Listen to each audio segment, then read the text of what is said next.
may look complicated at first. We can draw a base flange here that doesn't have to be flat. If we draw a base flange, forget all the details, what would the base flange look like? Any guesses? Mm-hmm. So our base flange sketch can be just this U, and then we'll come back in and we'll add these mitered edges, or flanges. I'll show you how to do that. We'll add this edge flange as well, and then we'll come back in and put cuts here and your linear pattern slot cuts on the sides. All right, so in sheet metal, we'll make our base flange. I'm going to make it on the front. And something to note when you look at Jennifer's drawing is that she gives you mostly outside dimensions. So again, pay attention. If you don't build your material to the right side, you're going to have your dimensions off. And so, we've got 5 outside, 6 outside, 2.75 here, 2.5 here. So our base dimensions for our base flange are 2.5 by 5 by 6 inches deep. So that's what we're going to sketch.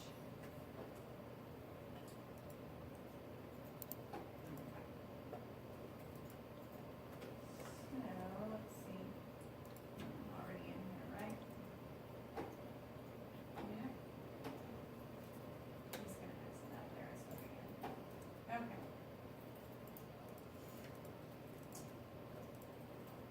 And I'm going to center everything around my origin and make it symmetric, and I'm going to build mid-plane as well so that I have some lines of symmetry that I might be able to use to my advantage later. Okay, so I know that this is, first of all, I'm going to make these equal. Okay, and then I'm going to add in, and you can do this with dimensions as well. I prefer to use constraints instead. But I'm going to add a relation here to make these lines symmetric, basically those symmetric. Now, I might have to pick the points. I don't think I do. Okay, so you could probably pick the endpoints of this line as well, but basically I wanted to shift it so it's symmetric. I've got a 2.5 dimension here, and I've got a 5 here. So now I've got something that's a little bit more robust. It automatically adjusts. I don't have to have a dimension here, here, here, and from center line to outside. So I got away with 2 instead. Okay. Exit my sketch. And my depth, I think we said was 6. And I want to build this on the midplane because I know that I have mitered flanges that I'm going to add here, and I want to be able to mirror those to the other side, and having that midplane is just going to make it easier for me. So I've extruded 3 inches on both sides. Pretty sure Jennifer did everything with 0.125 thicknesses. So you may have to do a little math because I'm not sure she actually, no, 0.125 wall thickness, she calls it out. And inside radii are 0.125 as well. Okay? So I think we've covered everything there. So there's our base flange, and we just drew 3 simple lines. Okay, now let's add the mitered flange. The mitered flange to me is not as intuitive, but does anybody know what a miter is, or what miter sort of stands for? Has anybody ever used like a miter saw? And what do you use a miter saw for? To make angled cuts. So all miter is sort of referring to is angle here. And so the angled cuts that it's referring to is right here. So it's basically, we're going to build as a single feature these 3 edge flanges, and it's going to automatically miter those cuts and give us some extra options. It's also going to provide relief. So if we didn't cut out these corners here, when you try to bend up that material, it would overlap, cause some problems. So when you have complex corners like this, you have something called relief. And the nice thing is you can either specify this or Solidworks will give you, provide automatic relief opportunities for you. It used to be that you had to go in and add those as extra cuts yourself. Okay, so on the miter flange, it wants a plane to sketch on. We're sketching lines just like we did before. And you can start either over here or here, but we're gonna build this first edge flange. And I'm gonna sketch a single line on that surface. And I'm gonna draw out of flat. If you draw out of flat, just make sure you get your horizontal line there, okay? And all we need for that edge, for this edge that we're about to build is a single line, okay? And let's go ahead and dimension it.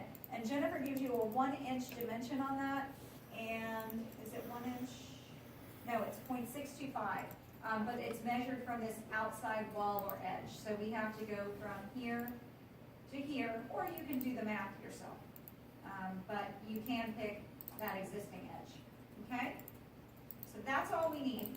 And automatically it starts creating that edge. Now, we wanted to be 6 inches was our outside dimension, so we want to make sure we're building completely to the inside. And so you can see that the first option it gives us is completely to the inside. We've got our default radiuses set up. Okay, nothing else that we need to do. There are some offsets in here if you wanted to start or end a particular distance. But now what we can do is we can come in and we can grab this edge and we can add this edge. And it has automatically produced a mitered edge, a mitered cut. It's cut away that material. And it does provide a gap distance. Like I could change that to 0.1 and open up that gap. Okay, if I needed it for tolerance reasons or for some other reason. A lot of times you want them close because you're probably welding. But let's leave it at 0.01. Okay, and that's all you need. So now you've got a mitered flange. I'm not gonna mirror it, but now I've got a front plane that can serve as a mirror plane, and I can mirror the mitered flange to the other side. And actually, let's go ahead and do it because you're gonna want to do that before you build your other edge flange.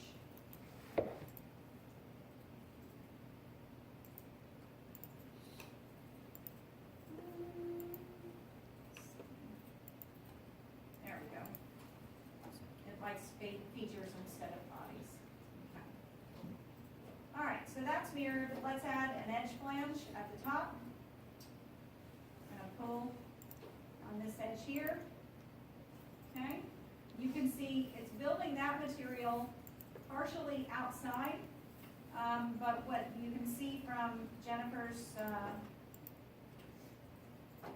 drawing is it's all the way outside, okay?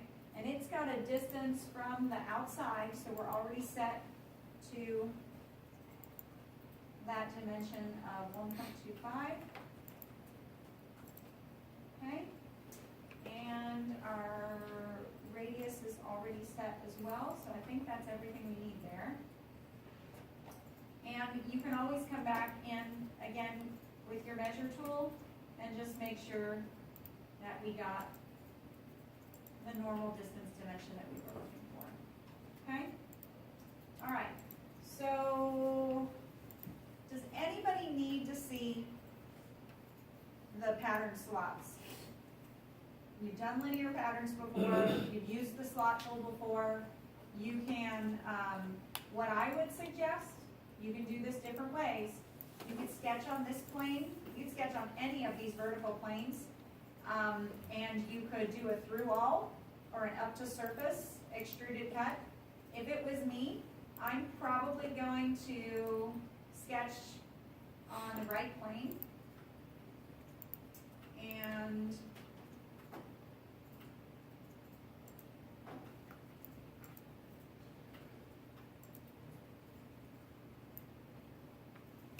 then I'm going to extrude both directions.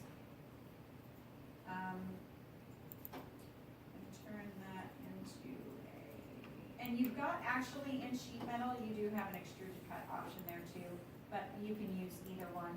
So I'm gonna extrude through all both. And then you could either have linear pattern that in your sketch, or you can linear pattern it with your regular linear pattern feature. Any questions about that? Okay, last thing. So we can, you've got a hole, or a cut rather. You've got this square cut right here, a rectangular cut. Okay, so a few ways to do that. But Jennifer said she wanted you to unfold the part to make this cut. So let me show you the wrong way to do this.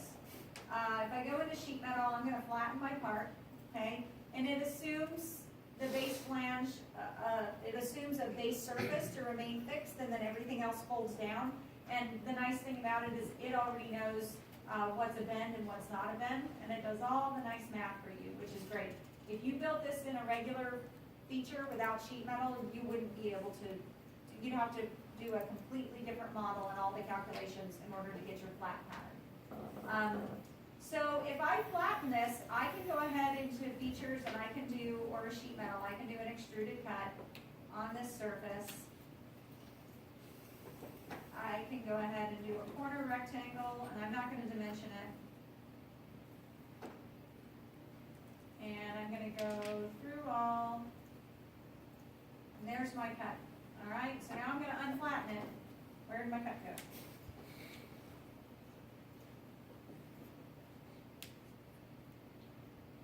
It's still there, right?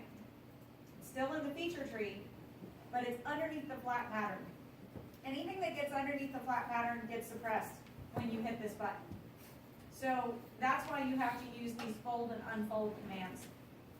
This one can be done from just here. I could go ahead and sketch that square on this surface, or that rectangle, and cut it upwards.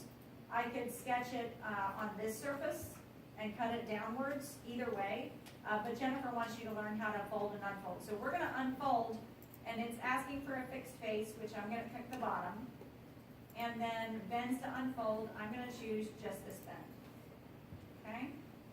So I've unfolded it, and now I'm going to go ahead and just make that extruded cut again. I'm going to put my rectangle in.